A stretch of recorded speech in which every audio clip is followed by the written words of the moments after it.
আল্লাহর হাবিব সাল্লাল্লাহু আলাইহি ওয়াসাল্লাম একবার মসজিদে নববীতে ঢুকলেন, ঢুকেই দেখলেন সাহাবারা কথা বলছে। এক সাহাবী বললেন, আমার কাছে তো সবচেয়ে অবাক লাগে যে আল্লাহ তাআলা সর্বপ্রথম যে মানুষকে বানালেন ওনার নাম কি?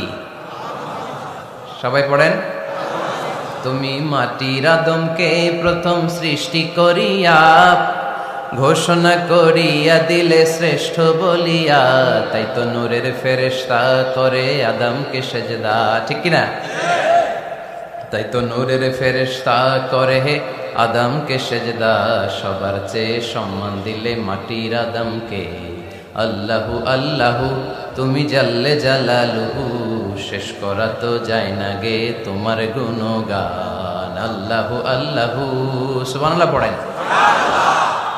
সাহাবী বললেন যে আমার কাছে সবচেয়ে অবাক লাগে যে আল্লাহ তাআলা প্রথম মানুষ হিসেবে আদম আলাইহিস সালামকে বানালেন আর ওনাকে উপাধি দিলেন সফিউল্লাহ। আদম আলাইহিস সালামের উপাধি উত্তর দিতে হবে আওয়াজ করে। আদম আলাইহিস সালামের উপাধি কি ছিল? আল্লাহর হাবিব সাল্লাল্লাহু আলাইহি ওয়াসাল্লাম দূরে দাঁড়িয়ে শুনছেন সাহাবাদের কনভারসেশন।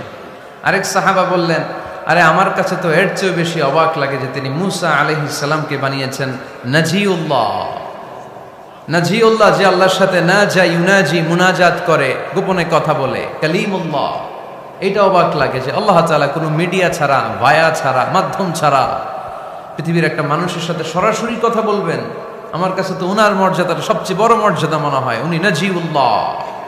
আরেক সাহাবা বললেন, আমার কাছে তো এর চেয়ে বেশি অবাক লাগে সাইয়েদনা ইব্রাহিম আলাইহিস সালামের ব্যাপারটা, কারণ ওনাকে আল্লাহ তাআলা বানিয়েছেন খলিলুল্লাহ।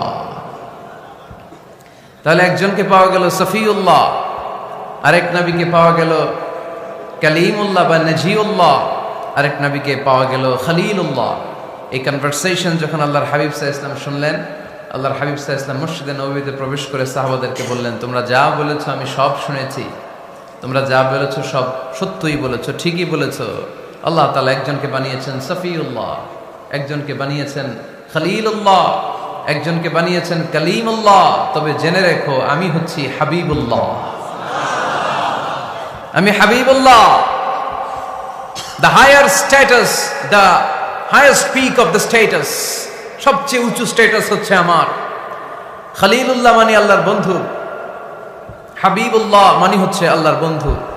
কিন্তু খলিলুল্লাহ এমন বন্ধু যেই বন্ধু আল্লাহকে খুশি করার জন্য কাজ করে, আর হাবিবুল্লাহ হচ্ছে আল্লাহর এমন বন্ধু যেই বন্ধুকে খুশি রাখার জন্য আল্লাহ নিজেই কাজ করে। আল্লাহর হাবিব সাল্লাল্লাহু আলাইহি ওয়াসাল্লাম ছিলেন হাবিবুল্লাহ। চিল্লায় বলেন তিনি কি ছিলেন? হাবিবুল্লাহ। এত মর্যাদা